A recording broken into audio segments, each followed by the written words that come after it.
up, guys? Just doing a little stretching like I like to do. Ooh, I've been doing like yoga really for about 4 to 5 years now, I would say. And honestly, it's the best way to start and end your day, but anytime throughout the day it's good to stretch. But I wanted to talk about victim mentality and how much it's running rampant really throughout especially the Black community, but really like all young people kind of, because it's been like fed to us by media for sure, but especially to Black people. Like, we feel like, white people are oppressing us and they're all racist, and like because of the things that happened in the past, that's why we're where we're at today. And I'm not here to like deny that horrible things have happened to our ancestors. Like, I would never lie and deny that fact. But I think like the most important thing to, in a sense, for us to move forward is that we have to understand that we need to rely on ourselves to get out of this position. Because if you think about it, I mean, why would someone that is, oppressing you, why would you look to them for guidance and help and have a handout? Like, I think me and Daisy, my friend, we're having a really good conversation yesterday about, if you are always looking for someone else to help you and you give up, your sense of independence and your self-reliance for safety and comfort and a handout, you really deserve neither security or safety, and you will lose both of them. And she gave a really good quote by one of the founding fathers who said something to that effect.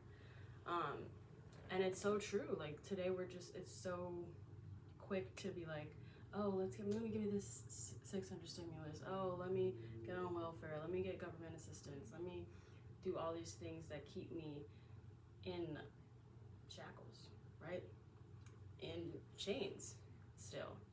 So like, we think that we're free, but really if you're depending on someone else, and especially the government, which is a scam, to give it to you, then you're always going to be in second place. You're always going to be last, because when they take those things away from you, and they will, nothing is forever. Things are getting really bad. The economy's about to crash. I mean, things are going to get crazy. The dollar is tanking, and it's going to go even more. Like, when those things get taken away from you, now what? Are you going to sit and cry about it? Like, that's why it's so important for Black people to become producers again. We became consumers, and that's when we got messed up.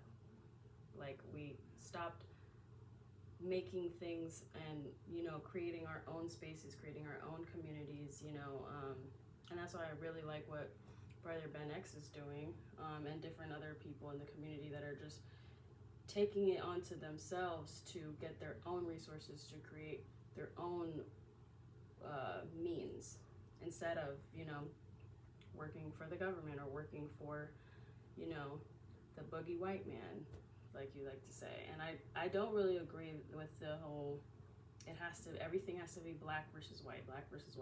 I swear, when anything happens now, it becomes a race issue, and it's so tiring. Like, just let that go. I'm like, it's really just a loser's mentality to sit and say that the reason that you're not where you're at or where you want to be is because of someone else. You are the only one that has control over what happens to you at the end of the day. Like, there's so many stories of people that came from nothing, that look like me and you, like, that made themselves into something because no matter what, they were committed to their dream and they were going to get it done by any means necessary.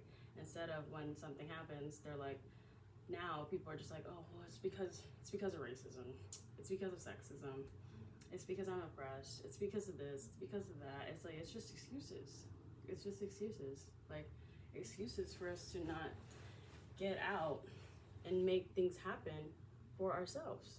Like, at the end of the day, no one's gonna come and save you.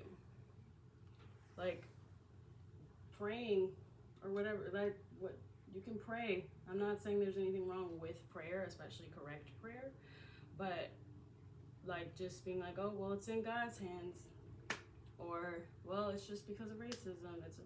It doesn't get us anywhere. Like, going back and talking about all the things that happened in the past, that's cool. Learn your history, know your history, the correct history, because a lot of the history in the history books and what's being taught is not true. But it's fine to know that so that you don't repeat those mistakes. But when you keep harping back on it, and that's just like your focal point, like, how is that gonna help you now? Like, okay, cool, that happened. What are you gonna do today?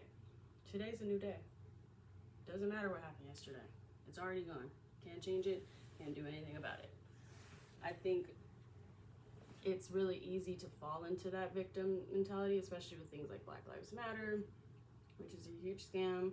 You know, that going on, all of these different movements, and, you know, getting us distracted with what we are on the physical, like in terms of like what your gender, your sexual orientation, your race, like they want us to be distracted with all those things and move into identity politics so that you don't see who the actual enemy is and what they're trying to do to you.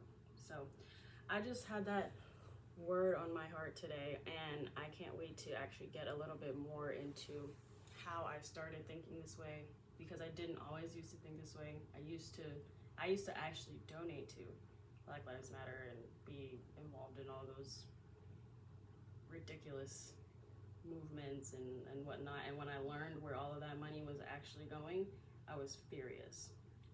It goes to white Democratic campaigns, by the way, and the lady at the top, who now we all see, if you haven't seen, she's buying $1 million homes, you know, renting them out. No poor Black people are living there. None of that money went to actually help Black people. So it's crazy that people are even still defending this organization. It's a wretched organization, and it's a scam.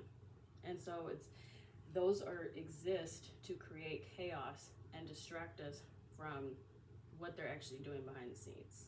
And they want you to vote and make your decisions based on your race, when all skin folk ain't kin folk. I mean, look at Kamala Harris. Camilla. Nothing. What has she done for us? Nothing. What did Barack Obama do for us? Nothing. It's arguably one of the worst presidents. Yes, I said it.